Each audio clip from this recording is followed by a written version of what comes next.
যে 18 কোটি মানুষও যদি আমার বউর বিপক্ষে যায় আমি তার নিয়ে সংসার করব, কিন্তু তার ঠিকই প্রত্যেকদিন ভূত আসে, প্রত্যেকদিন ভূত আসে এরকম করে। মনে করেন এর ব্যবসায় এক বউ ছাড়বে আর বউ ধরবে, কন্ট্রোভার্সি তো থাকাই লাগবে। আমার মা খুব কষ্ট পেয়েছে।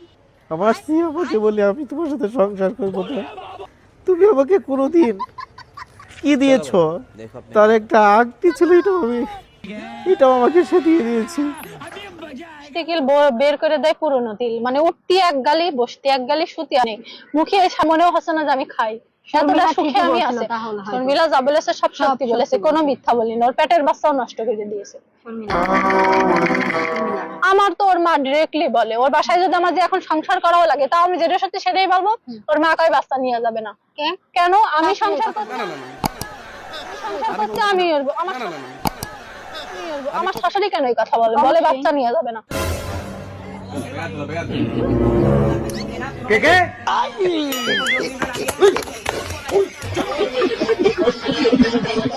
কিন্তু কালম বলে যে হ্যাঁ বাচ্চা নেওয়া সমস্যা নেই।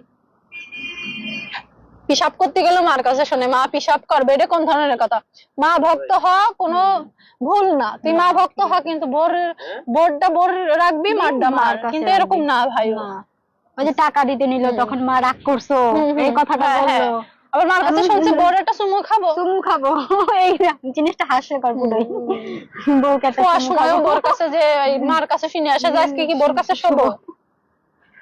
ও আসলে মানুষটা দেখতে তো দেখা যায় খুবই ভালো, চকচক করলে শোনা হয় না, এটা শুনেছেন? আর হাতে পাঁচটা আঙ্গুল এক না। আমি অনেক গালাগালি করেছি পুরুষদের নিয়ে, পুরুষ বেশ্যা বলছে, আমি কিন্তু দুনিয়ার সব ছেলেদের বলিনি। আমি বলেছি কিছু কিছু পুরুষ, মানে যারা এরকম বউ ব্যবসা করে, বউ ছাড়ে আর ধরে, তাদেরকে নিয়ে আমি বলছি। সব কন্টেন্ট ক্রিয়েটাররাই যে বউ ছাড়ে আর ধরে তা কিন্তু না। অনেকেরই এক বউ নিয়ে তারা ভিডিও করে, টাকা ইনকাম করে, বউ বাচ্চা নিয়ে কিন্তু ভালো আছে।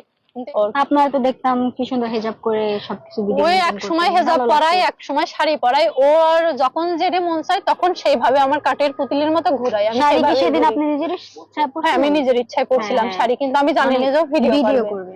আমি টাকা দিল, 50,000 টাকা দিল, 50 না 85,000 টাকা দিল, কিন্তু সে টাকা আবার নিয়ে নিয়েছে। নিহাল না কি জানি আপনার ছেলের নাম, ওকে দিছে মনে হয় 25,000, আপনাকে দিছে 50,000 টাকা নিয়ে নিয়েছে, আবার টাকা দিইনি। আমরা তো ভাবছি মানে টাকা দিছে, টাকা দিচ্ছে।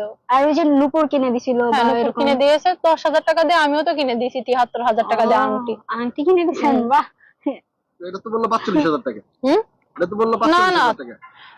43,000 টাকা, সরি আমারও ভুল হয়ে গেছে। 43,000 টাকা দিয়ে একটা আংটি কিনে দিয়েছি, 3 আনা, একটু বেশি, সোনার দাম একটু বেশি, তাই একটু বেশি নিয়েছে। আপনি নাকি সবকিছু রাগারাগি করলে ভাঙ্গা ফালান, এটা করেন সেটা করেন, ওই যে স্বর্ণকারের